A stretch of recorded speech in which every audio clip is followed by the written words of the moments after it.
last week on Attack U. Off and fumbled the dribble, got it back, runs foul line lane, corner right, Taylor for three in the lead. Bang! What a day at the Convo, wow!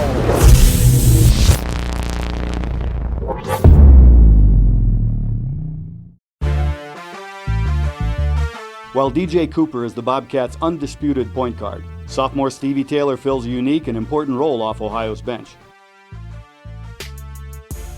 At Ohio University, my role is just to be an energy guy on and off the court, coming in every day, excited, getting someone who, if they're feeling down, pick them up by just my actions.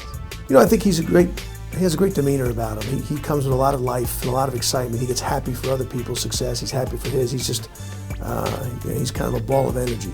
And I think he really embraces his role. He understands it. And that's what makes teams work. That's what makes teams be really good teams, when each guy really enjoys and embraces the role he has on that particular team. Really, I think Stevie and I have a lot in common because, he's out there, he has fun with practice every day, and there are days when I know he would want to play more, and but he doesn't, that doesn't distract him or change his mentality on the floor. He comes every day, he's happy to be here, he works really hard. One of the most important roles of a backup is the ability to step up and deliver when your name is called. Taylor got that chance when DJ Cooper fouled out in the final seconds of overtime in Ohio's contest versus Kent State. Coop's not a fouler. He doesn't foul out at all. So, when he fouled out, it was kind of like a surprise. And he told me, he said, "Hey, man, go win this game for us." I kind of just put my head into my hands and was like, well, looks like it's my turn. I just got up out of the bench, said a quick prayer, and went out there and made the shot. When guys work really hard, good things happen for them. It looked like the shot was good from the start. He caught it the right way, and he's worked hard the past 2 years almost to earn the right to make that shot. So I was really happy for him. I have confidence in him and everybody else. It's a shot I know he can make. A great pass by Walton, and I think he showed, obviously, tremendous amount of courage knocking the shot down that situation. It was a blur because the play was going on. I was looking at Walt, I was looking at my defender. And when the ball was in there, it felt like it took 2 hours for the ball to get to me and 2 hours for the ball to go in. So once it finally went in, I just lost my mind. Seeing that we play on ESPN2, a lot of people saw, a lot of my friends and family were all writing me on Twitter. I think I had over 130 Twitter mentions, over about 50 friend requests on Facebook. So after that shot, my notoriety kind of went up a little bit, but I stayed level-headed, and it was just a good shot. After the victory over Kent, the Cats turned their attention to the Eagles of Eastern Michigan for a midweek clash in the Convo. Ohio University basketball hopes to do something tonight that's been done 13 times in program history, and that's get to the 20-win plateau. 20 wins on the season on the line tonight, in addition to their 11th and 12th tries of Mid-American Conference play. It's Ohio and Eastern Michigan. We bring the Convo to you starting now. Ohio has won 21 of the past 27 conference games. That game last year, it wasn't fun at all. Ohio lost 68-55. This team remembers what happened up there in Ypsi last year. Green tops, green bottoms for Eastern Michigan. Eastern Michigan in print and white across the chest. Ohio trying to sweep the MAC West. It's game on between the Bobcats and the Eagles. We're back over to the right boundary. It's Kellogg. Pedals into the lane. Gives it to Hall at the foul line. Goes to the rim. Scoop layup, yes. 2-0 Ohio. They finally slide it into the post. It is Keeley. Left-hand hook, yes. And Ohio's on top 6-3. Now to Kellogg in the paint. Hall, beautiful extra pass into Keeley. Muscled up a shot and got it. Now to the right of the paint. Keeley, backdoor layup, yes. Reverse layup for TJ Hall. 9-3. Ohio's interior passing against the zone's been very good thus far. Off of the inbound, they go a lob to Baltic, and he banked it in. And Ohio's on top 8, 11-3. Stops, no-look pass on a bounce to the post, and Keeley banked it in. This is a clinic. This is an absolute clinic. 1:52 to go first half. Ohio up 19, 33-14. Rebound Cooper, who is not 7 feet tall. He rebounded that in front of a 7-footer. Alley-oop to the rim, and Evo Baltic laid it in. And Eastern Michigan seems to have no interest in this ball game. Ball deflected at the top. Ross couldn't dribble correctly. Cooper runs behind the back. Pass to Offit, who lays it in on the right side. A left-hand dribble. And Thompson on him. Into the post. Baltic. Hand off Smith. To the rim for a two-hand dunk. 48-26, Ohio's lead is 22. We're 7 minutes old in the second half. A lot of dribbling on Wilkins, and he's not going anywhere. Goes to the foul line. It's Strickland now for EMU. A forward goes to the MAC logo. Cutting is Sims, goes to the rack. Shot blocked away by John Smith. Right into the hands of Ricardo Johnson. Taylor left wing. Spot up three on the way. Look it. Wow. Ohio up 54-26 on Eastern Michigan, 11:45 to go.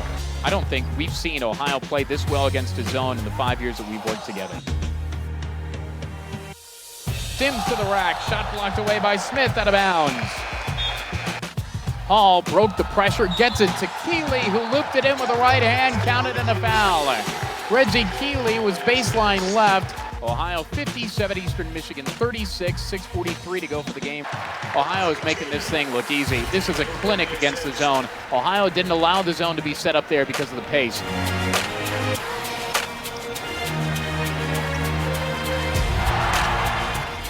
For the 14th time in Ohio University basketball history, Ohio wins 20 games in a season. Well, the letdown, there shouldn't be a letdown if you're trying to win a championship. I said, you know, the trap games are for people who don't want to win championships. I mean, those are excuses that people use when they don't step up and answer the call. So I think that was just another opportunity for us to do that.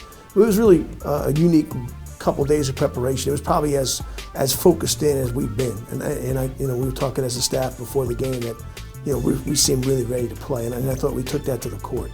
I thought the intensity with which we played, the intelligence with which we played, you know, enabled us to play really well against a good basketball team. You know, we tried to do some things to speed them up. We trapped them a little bit, so they had to play.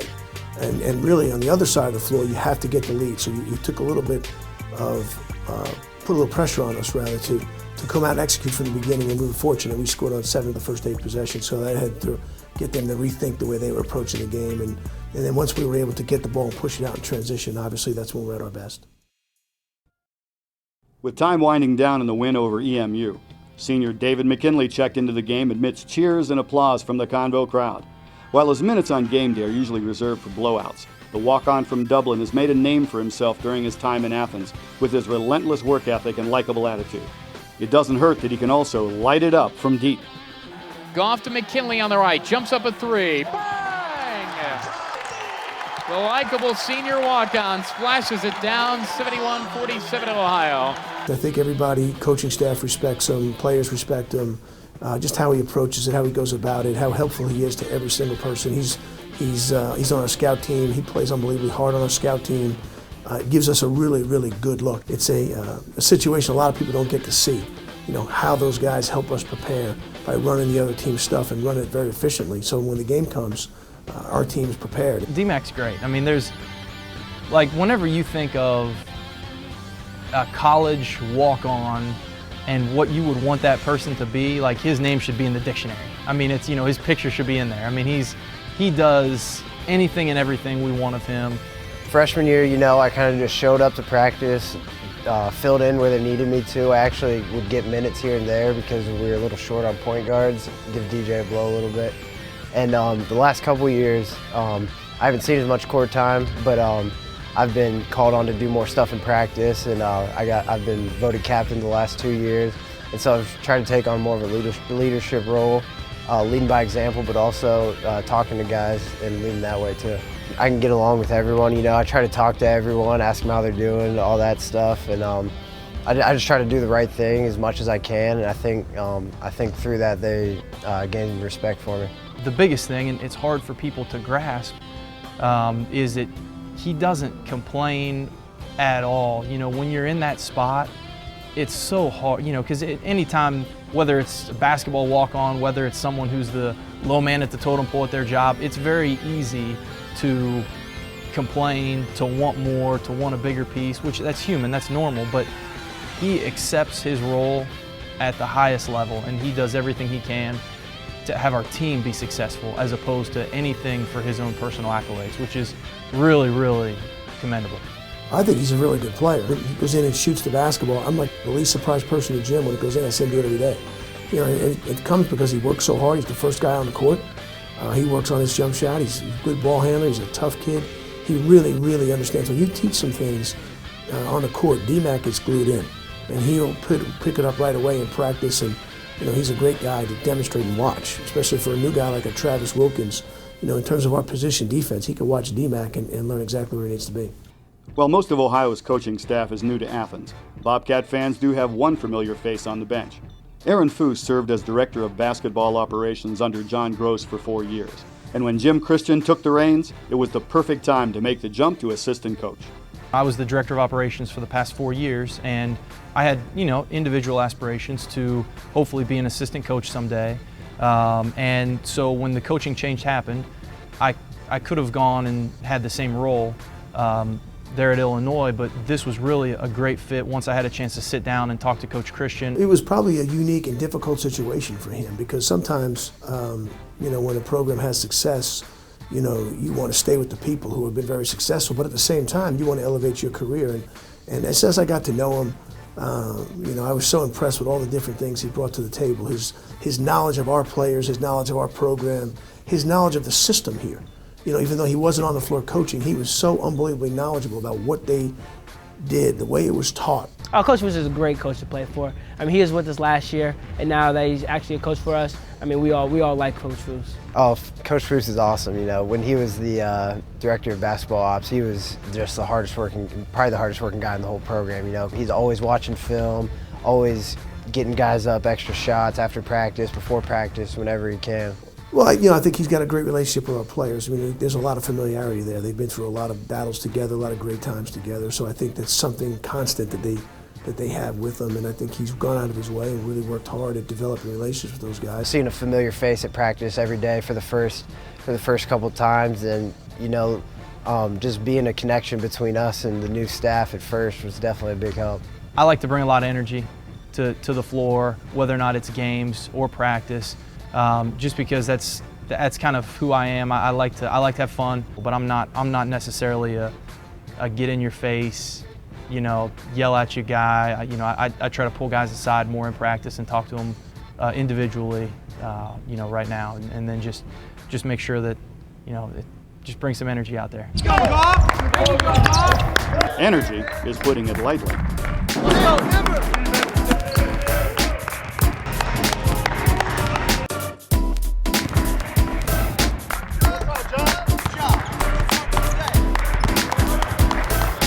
Yeah, he's got to work on that, man. He's got to work on that.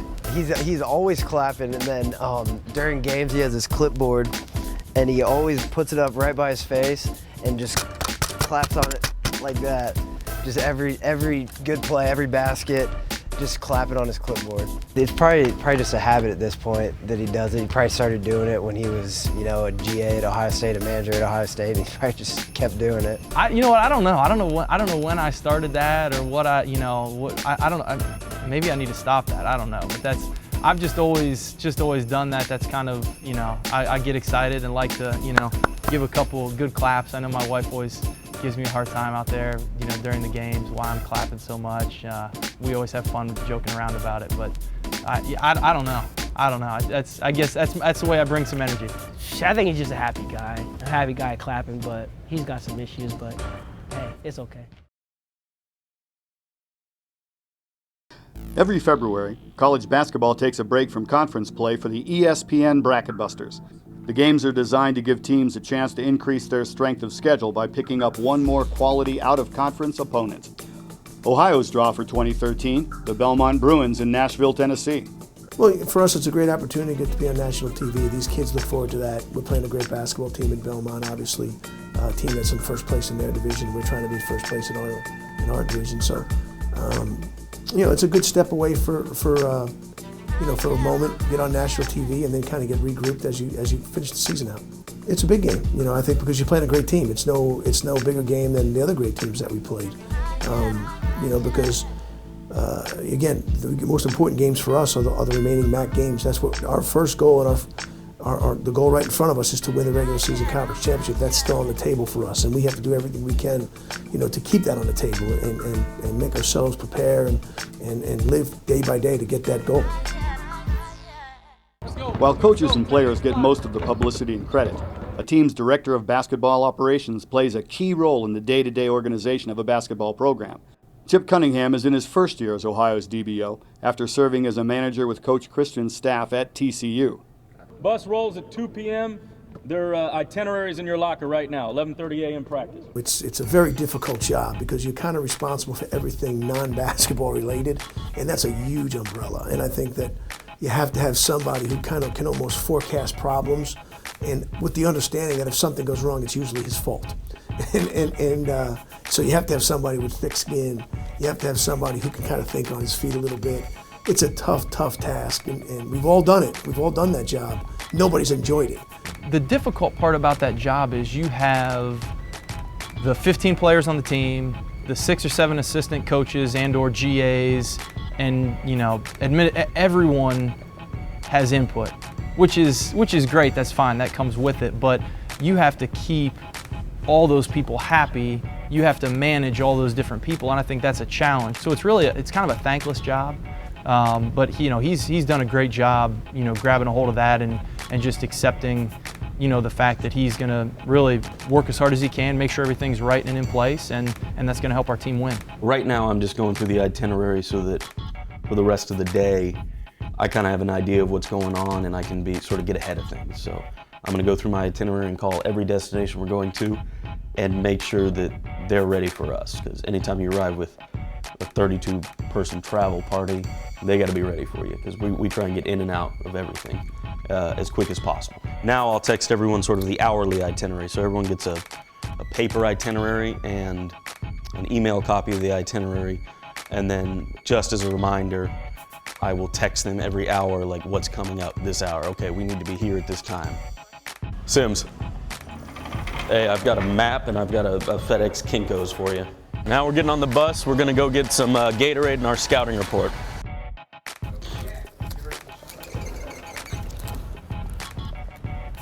All right, scouting report's done. Time to get Gatorade. Right here, spot. 3 orange. Now that we've got the Gatorade, time to head back to the hotel. Just in time for film. Watch film at 1:15 and leave probably about 1:25. So if the bus can be out here about 1:15, that'd be nice. Thank you. Getting these guys dropped off. Can you also show me where the locker room is and all that good stuff? This is your locker room, that's your coach's meeting room at halftime. Coach's meeting room, locker room. So from here, what I'm gonna do is I'm gonna go through our ticket list. I'm gonna get that together. I'm gonna call ahead to the post-game meal. Make sure we're all set with that. Same with our lunch when we get back, and same with our pre-game meal. All that will be set while I'm at shoot-around here. And then from there, after that, it's time to beat Belmont at 9 and start calling the airport, checking weather, and start worrying about getting us home. Back to good old Athens.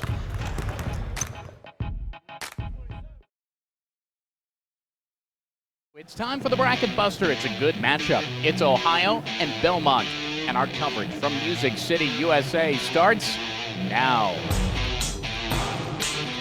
Well, the Bobcats are 6-3 in the Bracket Buster all time. This is the swan song for the Bracket Buster. We were here and had a lot of fun in March of 2012 when Ohio was here and danced to 2 victories in the big dance. We're back here tonight. Ohio trying to get to 21 wins on the season. Shoulder fake, goes to the right elbow, jump pass left side, Hall tees up a 3, bang, you could tell that baby was going down right from the release. 3-0 Cats, backs up, loses his balance, goes down to the lane, stolen away, Kellogg runs to the goal and he lays it in with a right hand on the right side, crossover dribble, can't shake free, now drives past him to the goal, high banker, yes. That was a brilliant one-on-one move against a good defender. We're tied at 5. Drive to the goal on the right side, Karan Johnson banked it up and in. Here come the Bruins. Left wing wide open. J.J. Mann for 3. Reset. In between the circles. Noack for 3. Got it. Ohio's in trouble. Taylor gets screened. Johnson goes to the foul line. Straight on. It's a 3. It's Mann and he banged it down and that's halftime. Point right, Cooper got a fire, shoots it up there, no good, too strong. Johnson gets the rebound, goes back up and he laid it in, counted and a foul. Nice effort by Rick. There is time. You have to play this game from media timeout to media timeout. Dribbles on the right side, pitch back to the top, Baltic, head of the key jumper, yes. In rhythm, shoots it down.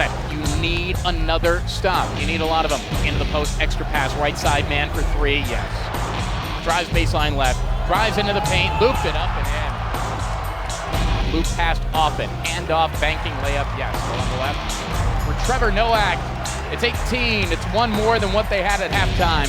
I don't think anyone thought that this would happen here tonight. Is that this is the flavor that you'll have, the taste that you have going into Akron on Wednesday night. We just missed a lot of shots. I mean, you can't have our best shooters, unfortunately shoot the ball the way we did tonight and expect to beat a good basketball team. While the loss to Belmont stings, the Bobcats must have a short memory. Coming up on Wednesday, arch rival Akron invades the Convo in a matchup with huge championship implications. When we lost up there, when we got to the locker room after the game, I told our team one thing: we have to do everything humanly possible on every single day to make that game for first place. And there was 5 steps along the way. And I thought we handled each and every challenge with the thought in mind that if we did that, then the game here at Akron, against Akron, would be for first place, and that's just the way we want it.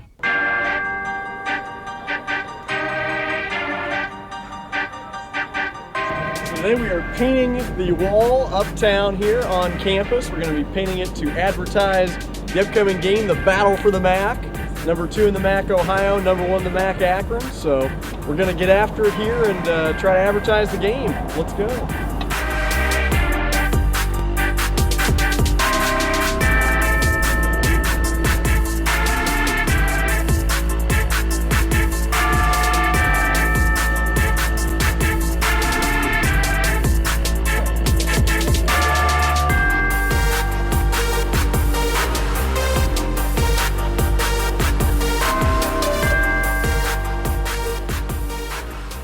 Only 4 games remain before the MAC tournament. The math is simple: win them all, and Ohio is the 2013 MAC regular season champion. But for now, the only game that matters is February 27th. This is Attack U.